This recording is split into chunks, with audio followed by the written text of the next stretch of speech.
আমাদের চেম্বারে একটি পেশেন্ট এসেছিল।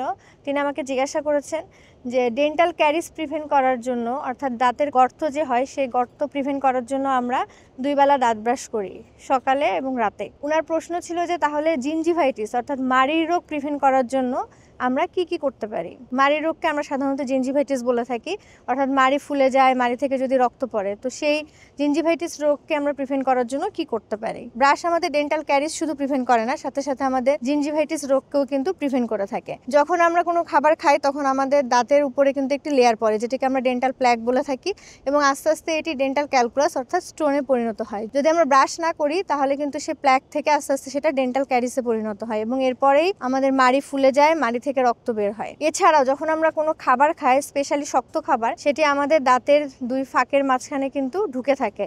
সেটি যদি আমরা বের না করি, অর্থাৎ যদি আমরা ব্রাশ না করি কিংবা ডেন্টাল ফ্লস ইউজ না করি, তাহলে সেখানে কিন্তু সে খাবারটি পচে ওখানে কিন্তু মাড়ি ফুলে যেতে পারে, এবং সাথে সাথে আমাদের মুখের দুর্গন্ধও হয়। আর যদি আমরা ঠিকভাবে ওরাল হাইজিন মেনটেন করি, অর্থাৎ সকালে নাস্তা খাওয়ার পরে দাঁত ব্রাশ করে ফেলি এবং রাতে ঘুমাতে যাবার আগে দাঁত ব্রাশ করে ফেলি, তাহলে কিন্তু আমাদের ডেন্টাল প্ল্যাক বা ডেন্টাল ক্যালকুলাস হওয়ার চান্স কিন্তু কমে যায়, এবং একই সাথে আমাদের দাঁতের আবরণে কোনো খাবার লেগে থাকে সেটি কিন্তু ব্রাশের মাধ্যমে পরিষ্কার হয়ে যায়। তাই ডেন্টাল ক্যারিস এবং জিঞ্জিভাইটিস রোগ প্রতিরোধে আমাদের অবশ্যই 2 বেলা ব্রাশ করতে হবে, সকালে নাস্তা খাওয়ার পরে এবং রাতে ঘুমাতে যাওয়ার আগে। আশা করছি এই ভিডিওটির মাধ্যমে আপনারা জানতে পারলেন ব্রাশ কতটা উপকারী। তাই 2 বেলায় যে আমরা ব্রাশ করছি, এই ব্রাশকে একটু গুরুত্ব দিয়ে 2 মিনিট ধরে আমরা ব্রাশ করব, কারণ এই ব্রাশ করার কারণে আমরা কিন্তু একই সাথে ডেন্টাল ক্যারিস এবং জিঞ্জিভাইটিস রোগ দুটি প্রিভেন্ট করতে পারি।